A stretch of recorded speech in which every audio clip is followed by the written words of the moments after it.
Hello and welcome back to the Beautiful Things channel. Today you find me at home on a really nice sunny day. No makeup, messy hair. In fact, I'm still in my pajamas, but that's lockdown for you. So I was inspired to do this video by the lovely Rachel and Nikki, otherwise known as the Stitch Sisters. They are long-term sewing buddies and are really missing being able to get together and stitch and natter. And so they filmed the 5 questions video, which I think is absolutely brilliant. So I have blatantly stolen their idea. I have come up with 5 questions for the lovely Elspeth, and she has come up with 5 questions for me. Elspeth is my sewing buddy. For those of you who don't watch BTHQ banter, you may not have met her, but I'm sure you'll have seen her in one of my videos at some point. So when I dropped off some bits and pieces to her the other day, I lent her the camera for a couple of days. She has filmed her part and I'm now filming my part, and then I'm going to edit them both together. So. Hiya, Claire. Right. It's very odd trying to talk to you when you're not really here. I know I'm good at talking to myself usually, but no, this is very strange. Anyway, I do miss my sewing buddy. It's lovely when you turn up with care packages with all my gin and crafty bits and magic things from Little Miss Mac. I just long for a day when we can be at BTHQ and just have a sort of potter around and do nothing very much and have a sewing machine each and be able to just sort of say nothing particularly important to each other from a distance, instead of having to have conversations across the front garden and sort of stick to necessaries. So, Elspeth, let's start with you. My first question to you is, if money was no object and you could travel wherever you wanted in the world, where would you go and who with, if anyone? Over to you. For me, if money was no object and I could go wherever I wanted, where would I go? Who would I go with? I don't know why, but I've always longed to go to South America, Peru particularly. I'm not sure why. When I was learning Spanish a bit ago, I really fancied just going and discovering proper old bits of Peru. And then there was an amazing Irish woman who wrote books. I don't think she's necessarily even still alive. A woman called Dervla Murphy. If you ever come across any of her books, she's great.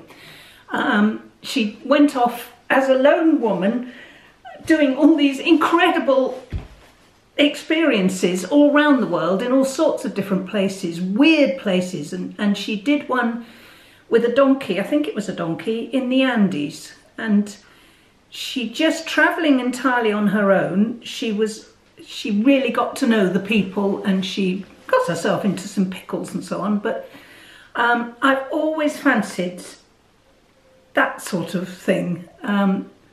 But I'd like to take her with me because I think I'm a bit scared and I'm certainly too naive to cope on my own like she coped on her own, and I wouldn't know what to do with the donkey when it wasn't well and so on. But on the other hand, it would be quite nice to go to the end of my road or next door but one to see Eric. Haven't been out beyond my front path for 2.5 weeks now. Got another sort of 10 weeks to go, I suppose. I don't think I'll ever get to Peru probably, but I do want, and I think I will do in the next couple of years, I want to go and live in Spain with a Spanish family of some sort, just for a few weeks, just to really, A, get good at the language, and B, sort of live as a Spaniard and get to know a bit of proper Spanish culture. Questions for you. First one, right? If you hadn't got Beautiful Things and all the crafty business and so on, what would you be doing? How would you be earning your living now? So if I hadn't got Beautiful Things, what would I be doing? How would I be earning my living? Do you know what? I haven't got a clue. I really haven't got a clue. When I left school, I studied performing arts. I was going to be on the stage and be an actress, and I never did anything with it. Never went any further. I just got stuck in office jobs, really. I honestly don't know. I think I would love to do something travel related.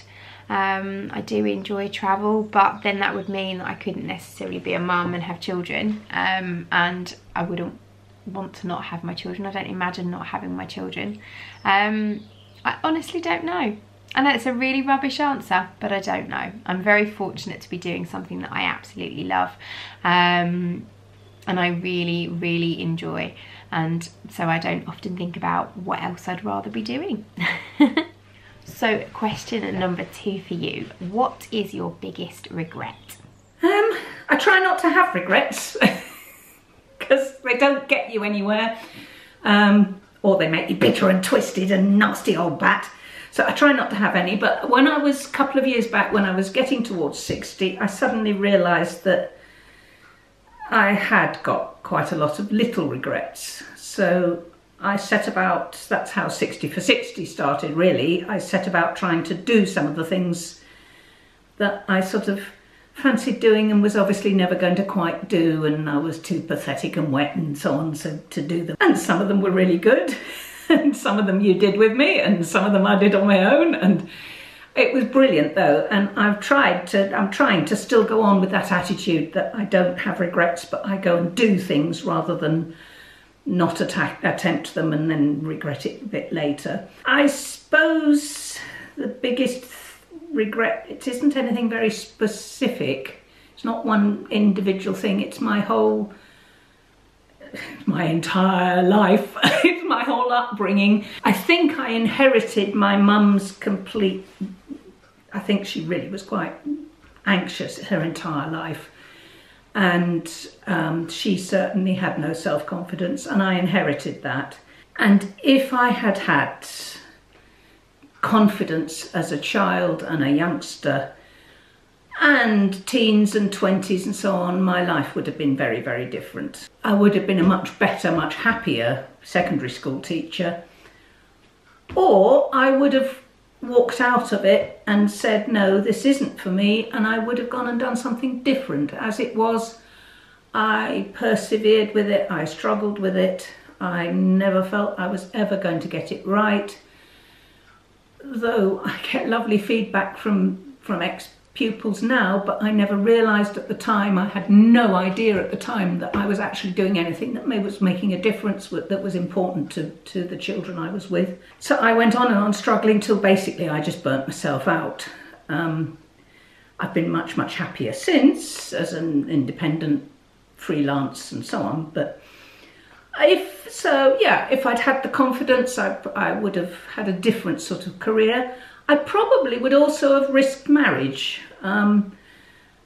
Couple of times when I got to the verge and I just didn't have the nerve. I just didn't trust myself, didn't trust it to work, and I always sort of felt it had to be perfect, wonderful, marvellous, and of course nothing ever is perfect, wonderful, marvellous, and that's fine, age 60 something to look back and say that, but when I was in my 20s I didn't have the confidence that it would be good enough, so I never did it. I would have had marriage, I would have had children, and I would have loved to have children, but it's magic now because I borrow other people's children, and it's great because you give them back again, and you don't have to borrow them if you don't really want them, and so on. I would have wasted far less time and energy feeling sort of substandard and trying to be somebody I wasn't. And they're not really regrets, it's just, I looking back now, I sound as though I'm about 96, don't I? Looking back now, I can see where things could have been very, very different. They're not, so I now make the most of what I've got, and I'm loving what's happening now. I'm almost loving what's happening with all this lockdown stuff, which sounds really demented.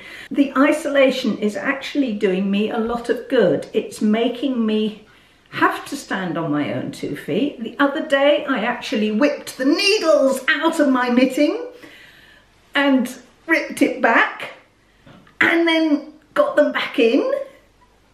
And it's good enough. It's not perfect, but it's good enough. Now, normally, when I'd gone wrong like I did the other day, I would have stopped dead, sat down, screamed for Leslie and said, can I come round? And I would have sort of taken the knitting round to her and she would have done it for me. I had to do it because I knew there was no question of that. So, and I'm doing all sorts of experimenting with some sewing things and some crafty things. And I've got a bit of courage to experiment. I would have done an awful lot more painting. I I think I would have really pursued art and painting if I'd had any encouragement and any confidence in myself. I didn't have the confidence, so I needed the encouragement.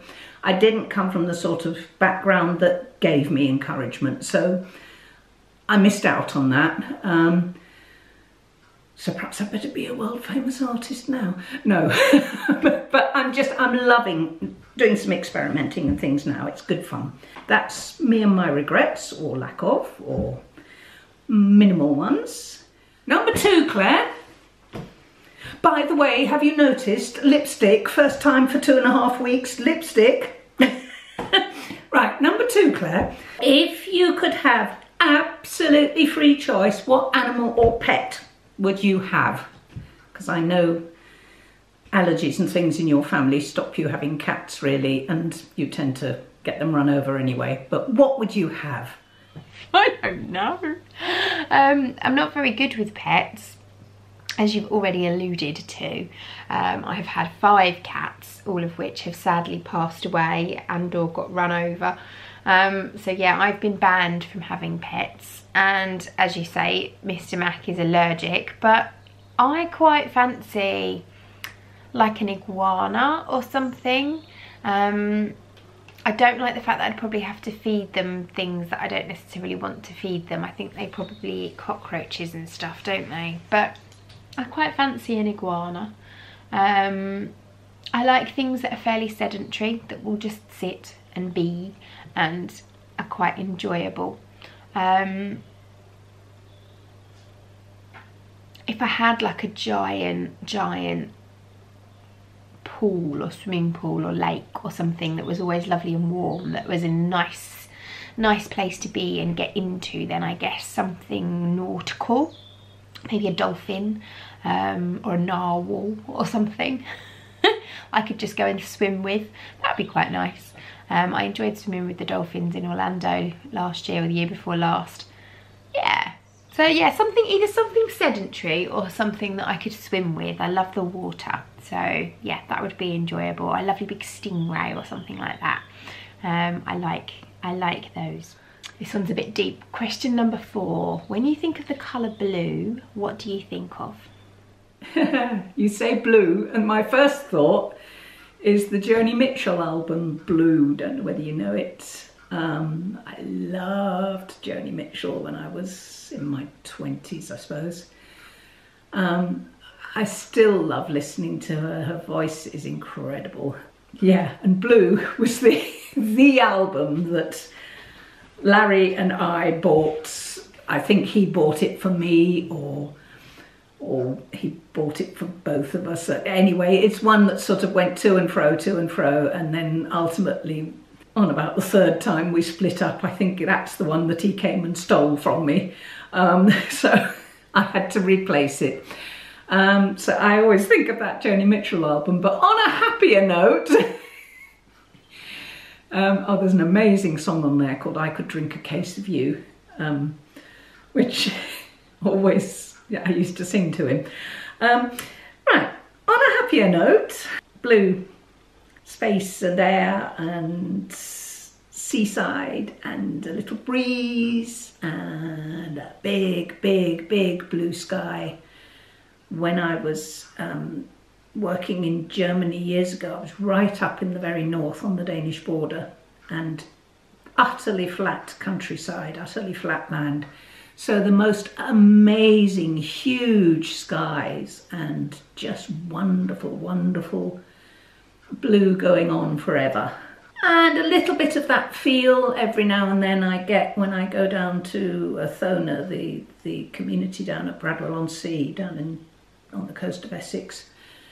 And walking along the seawall at Athona gives me that same amazing space and feel that all's right with the world. I used to, when I was staying down there for whole summers in the past, again in my 20s, what seems to have happened in my 20s, when I was staying down there, I used to get up about 4 in the morning and make myself a cup of tea just as the last people were making themselves cups of cocoa and getting into bed with them. I used to go make myself a cup of tea and take it down to the seawall and walk along the seawall at Bradwell, down at Athona. And they'd still got old pillboxes, you know, from the Second World War, anti-invasion things, you know, that you could go and hide in and shoot your Germans as they arrived. And I used to go and sit on the top of one of these pillboxes, cross-legged, and just watch the sun coming up with my cup of tea with me. And it was just me and enormous sky and mud flats and sea in the distance and birds and birds and birds and birds and skylarks and heaven knows what. It was wonderful. So that's, when you say blue, I get all that space. It's a lovely, lovely thing. Ooh, yes, that would be nice. That's something, as soon as this lockdown's over, I'm going somewhere with a lot of space, with a lot of big sky and huge space where I can just go walk, walk, walk, walk, walk. Question number 3 to you.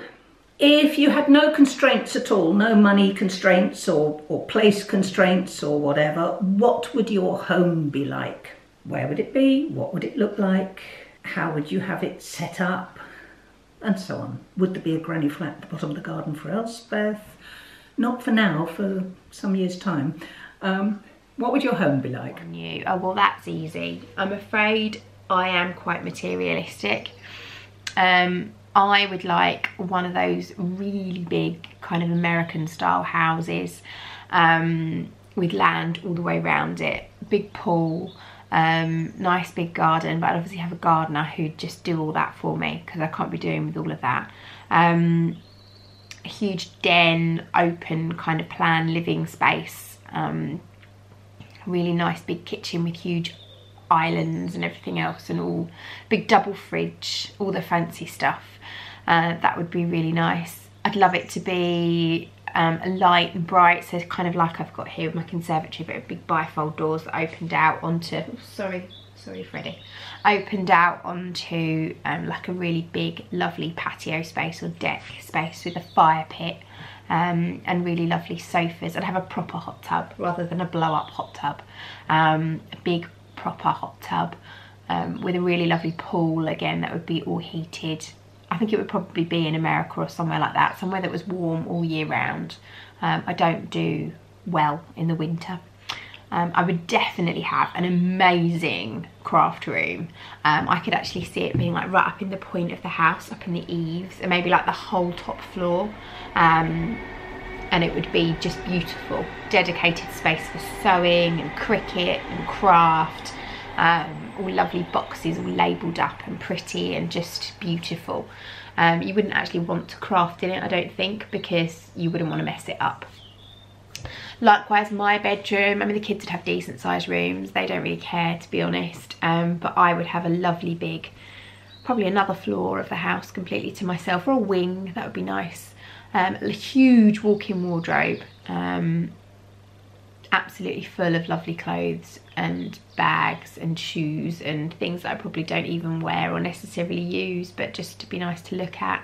Lovely big bathroom, double sinks, big jacuzzi bath, huge walk-in rain shower, just basically like a luxury 5-star hotel. In fact, when I stayed at the Bellagio for my 40th in Vegas, the bathroom was beautiful. It was just perfect. Had a dressing table in the bathroom, the glass topped with a lovely big mirror. a big wardrobe that you opened up and all the lights came on, except it would be a walk-in one.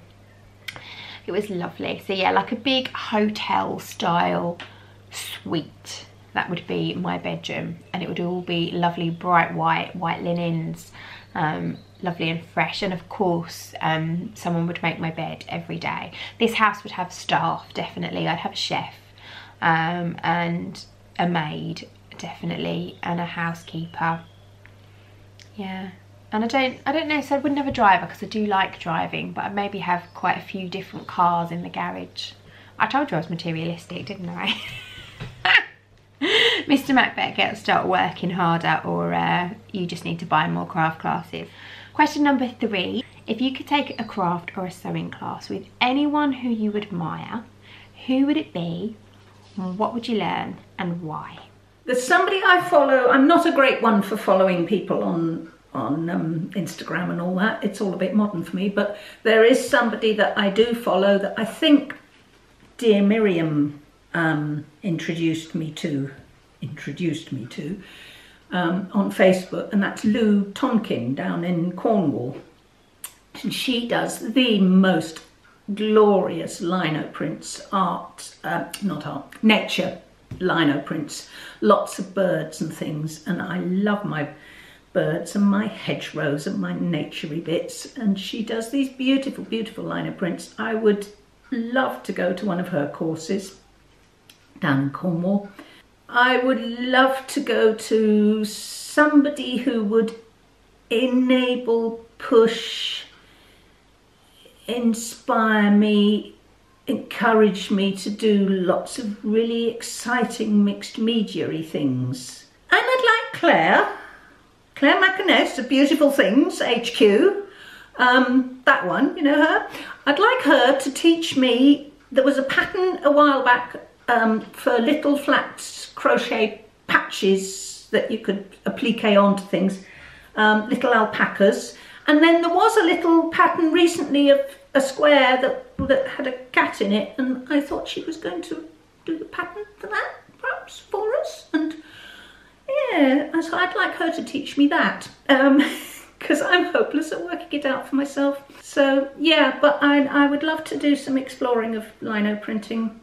I've done bits before, but I'd like to really get into it a bit more and go down, as I say, to Cornwall, to Lou. Right, question number 4. Okay, young Claire, you can cook or you can get the other half to cook, I don't mind, but which 4 people are you going to invite to dinner, and why, obviously? They can be alive or dead, they can be real, they can be not real, but who are you going to invite? 4 people to have to dinner. I can think of lots of people that I would like to have to dinner. I think on a fun basis though, so something a bit more humorous. I really like, oh gosh, I can't think of her name. Hang on, let me just Google. I know I can remember her husband's name. Hang on.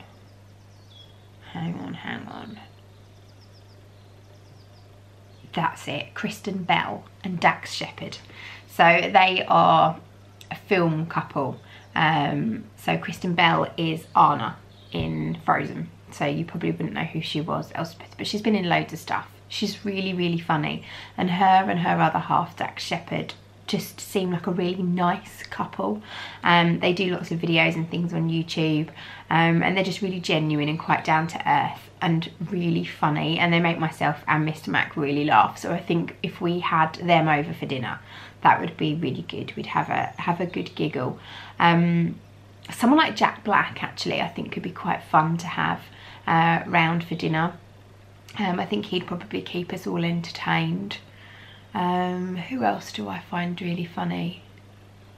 Oh, Sarah Millican, she's quite funny, isn't she? I think she could be quite a hoot if you had her over for dinner. Maybe James Corden. Yeah, I mean, they're not hugely admirable people as such, are just people that would make me laugh. And if I was having someone around for dinner and a drink, I'd want to have a bit of a giggle, make a bit of a party of it.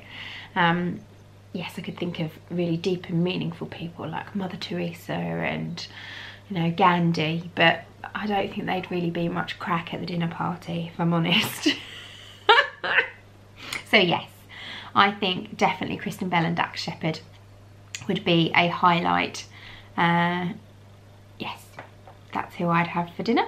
And lastly, question number 5. If you could invite anyone round for a coffee, dead or alive, who would it be and what would you talk about?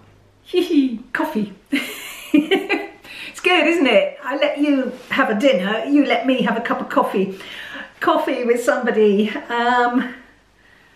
Oh, I don't think I can pick just one person. Can I have a series of coffee mornings, please? Although some of them I would love them to be a coffee day. So, first one, David Bowie. I would love to sit down with him and just talk about anything and everything and just listen to him. He is just fascinating. And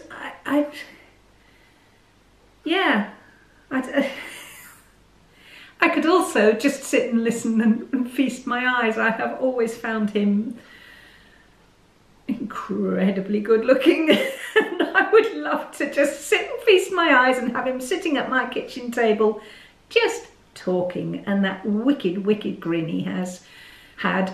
It's ever so hard to realise he's not there anymore. But he did so many things and had so many different angles to things and thought so deeply about all of it. And I would love to just hear how he feels looking back over his life.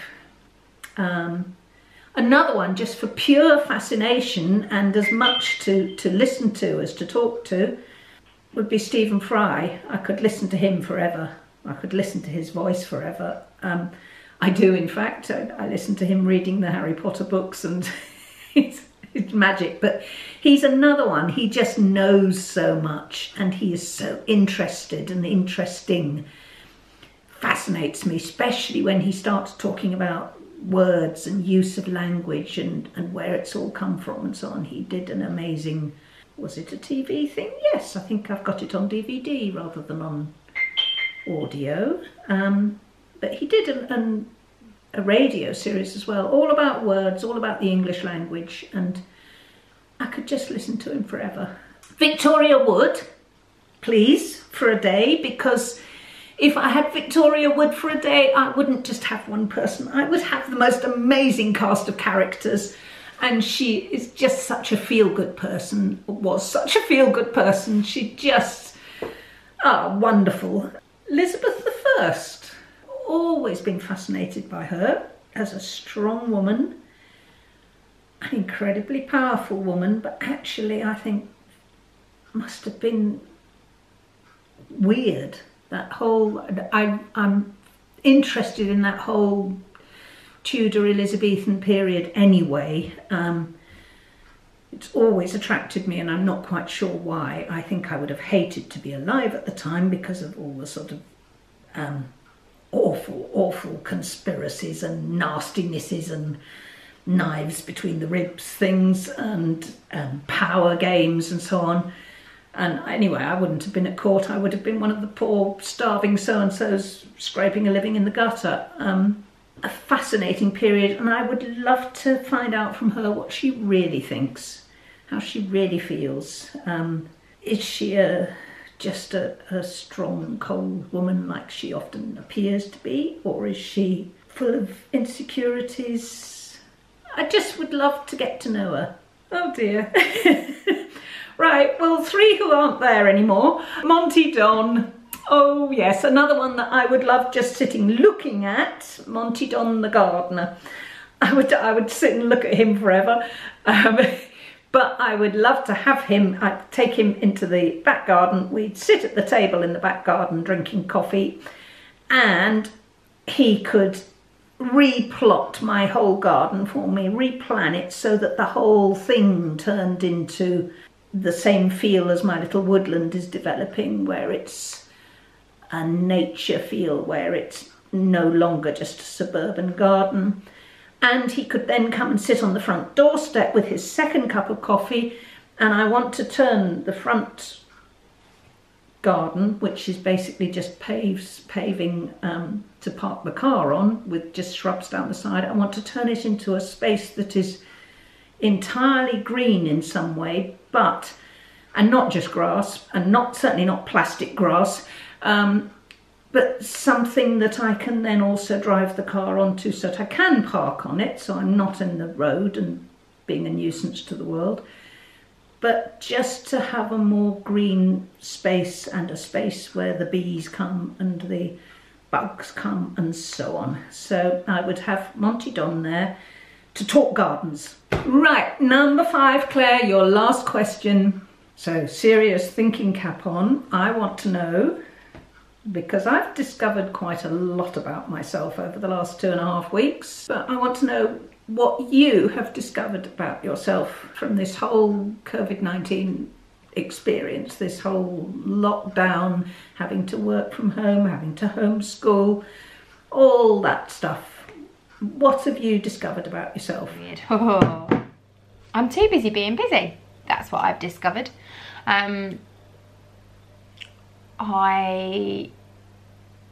think that I can now, when we reopen eventually, go back to running the same amount of classes as I'd been running without being quite so busy being busy. I seem to have a lot more time on my hands, and yet I'm actually going to work the same amount of time that I've always gone to work. I don't quite know how or why that is, and I can't quite put my finger on what I'm not doing that's making me feel a lot more chilled. I know that I'm spending a lot less money, I think, because I'm not just going to the shops and willy-nilly wandering around and buying stuff because I see it or fancy it. I'm just buying what I need. That's helping. I think actually having the children at home and not having to be clock watching all the time is really helpful. We're eating when we're hungry. We're getting up when we're getting up, on the days that I'm not at work, obviously. And we're not clock watching constantly, so I'm not having to always go and do a school run or think to myself, oh, I can only get this much made because I've got to leave in an hour. When I go to work, I can go to work and I can stay there until I finish doing what I'm doing, and then I'll come home. And it's easier in that respect. That time constraint thing will come back into play, obviously, because at some point, goodness knows when, but at some point the kids will go back to school. But I am going to make a concerted effort to continue not going to the shops for going to the shop's sake, and using up more of my stash. I mean, I've got craft stuff at home. Look, I have a whole tray here of stuff that I've brought home from work, and I've actually sat and I've crafted with little Miss Mac, which I don't normally do. And I don't normally do it because she's either at school or I'm at work, and the only day that we actually have to spend time together and do things like that would be on a Sunday. And Sunday's my day off, and I do tend to just try and sleep and chill and maybe potter around the house and get things sorted and tidy in the house on a Sunday. So dedicated crafty time for the two of us doesn't happen very often. But I think I need to try and make a concerted effort to make that happen. And I think I'm certainly going to talk to Mr. Mac about changing our work hours a little bit, so that we can be at home a little bit more and spend a little bit more quality time with the kids. So yeah, I've learned I don't need to be so busy, and I can just take each day as it comes. And I'm hoping I'm going to be able to continue living that slower paced life a little bit anyway, once lockdown is removed. But also, I have realised just how much you guys rely on the content that I put out on YouTube and Facebook and the classes. The comments and messages of support that I've had from you over the last few weeks has been phenomenal, and I'm so pleased that what I am doing is helping you currently. and keeping you going. So keep crafting through Corona, guys.